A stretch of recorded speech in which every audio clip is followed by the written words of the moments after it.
magandang hapon po sa inyong lahat. So nandito naman po akong muli sa May Cartilla kasi nakita ko po na yung ating mga taga DPS ba to, ay nagpipintura, pinagaganda nila yung ano ba tawag dito? Etong pinaka stage na to.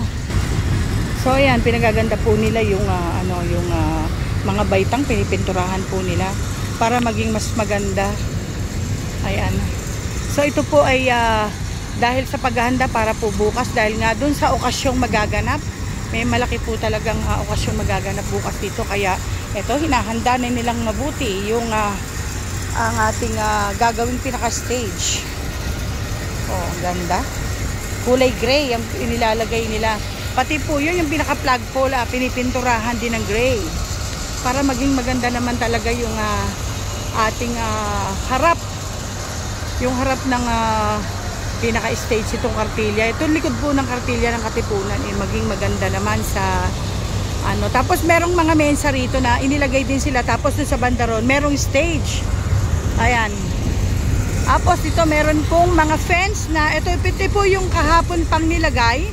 Kahapon pa po nilagay itong fence na ito Ayan, kasama po nung doon sa vlog ko doon sa isa. Tapos ito may fence. Tapos meron pong tubig. Kasi dun sa kabila, nililibagan, in fairness. Nililinis, sinasabunan. Ayun, so dun po sa kabila, sinasabunan nilang mabuti. At dito binabanlawan na. Ayan, pressurized po yung ginagamit para talagang tanggal libag.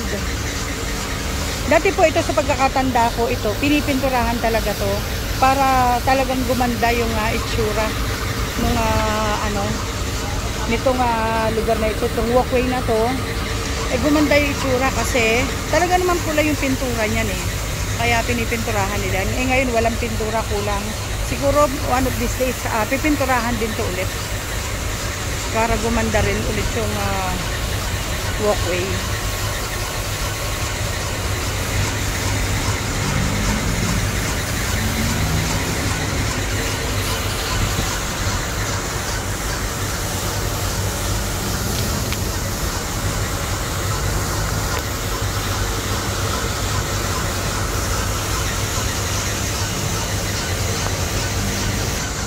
Ayan po yung gamit na tubig. Isang truck na tubig para sa pagpa-flashing dito. So ngayon po dito sa Cartilla, ganun pa rin naman po, maganda pa rin naman. Kaya lang syempre, medyo kulang po sa maintenance. Tapos, yung mga halaman, medyo nabawasan po talaga yung halaman. Pero syempre, sa mga susunod na araw, magkakaroon na ulit ito, dadagdagan ito ng mga taga-PDO. Yan, shoutout po sa mga taga-PDO, ang ating masisipag na taga-PDO na laging nagtatanim,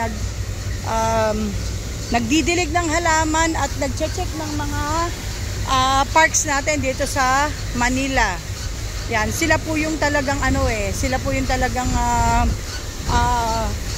para doon. Sila yung assign para dun sa mga parks. Kaya po yan, pagka po kasama ako sa parks, ayan. Tapos po shoutout din po kay Director Delphine. Kay Director Delphine, Mark Delphine, ayan. Shoutout po sa kanya. Ayun, kita nyo po yun, kulay brown. So ibig sabihin talagang maalikabok. Medyo marumi talaga, kaya kailangan kaskasin ng mga walis.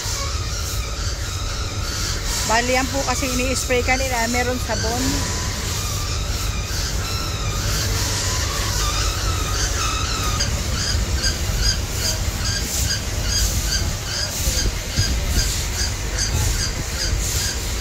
Kasi ito na po yung susunod na ipa-flashing. Kaya kailangan yung mga dahon. Ayun. Ano vlogger, ma'am? Ano pa? Apo. Ano vlogger po kayo? Ma'am Shiku po. Ha? Ma'am Shiku. Ma'am Shiku. Apo. Ayan, so yan po dito, winawalisan na muna bago umpisahan na sprayan ng sabon. Ipa-flashing din po ito para maging malinis na malinis po ito. Ayan, kasi medyo marami yung mga dahon na tuyo na winalisan. At yan po guys, halos matapos na po nila itong flagpole kanina, konti pa lang, yung kabilang side pa lang yung napinturahan. Ngayon, halos lahat na napinturahan na, mabilis talaga. Kumbaga itong kartilya ng Katipunan hinihilamusan. Ayan, kasi para gumanda talaga. Pero ito po, itong stage, ayan mag-uumpisa na si Kuyang maghilamos din ng ng pintura. Pipinturahan niya na yun,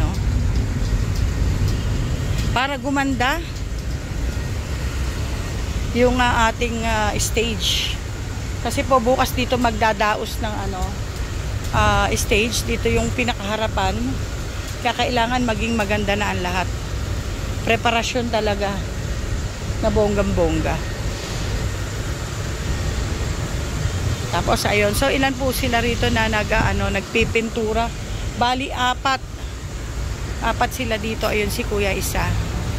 Tapos ayun yung dalawa. Ito, tapos doon may dalawa pa po. So ito malapit nang matapos. Hagdanan pala yun.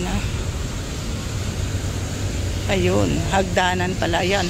So ito na lang po yung tinatapos sa pinturahan.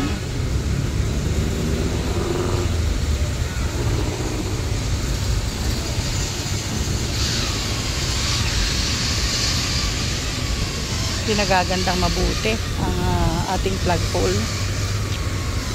Guys, ito rin po inaanohan nila, inuumpisahan na rin nilang i-flashing ng pressurize.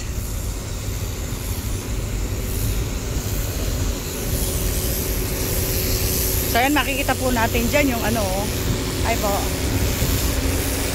si Kuya walis ng walis.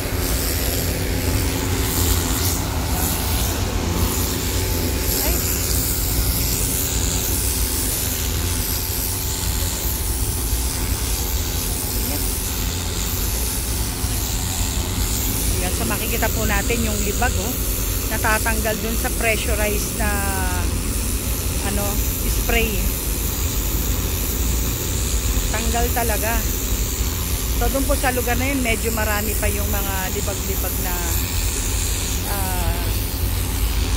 baga matagal ng hindi nalinis.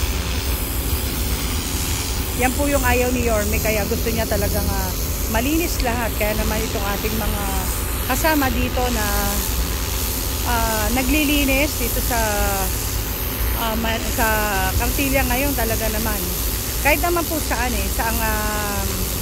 basta yung mga DPS, ayan, talaga naglilinis sila. Talagang tinatanggal nila yung mga ganyan libag.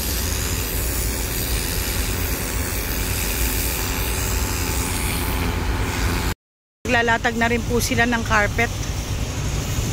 Talagang mabilisan ang trabaho nila. Ang bilis.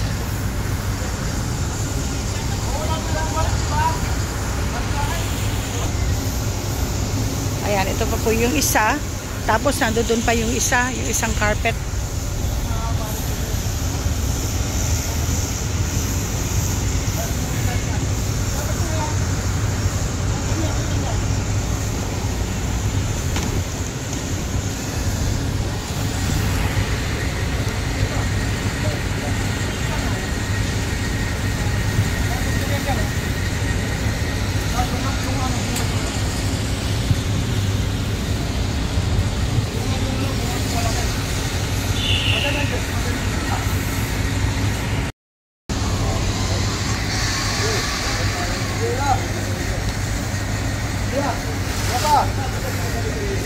Hop, sobra.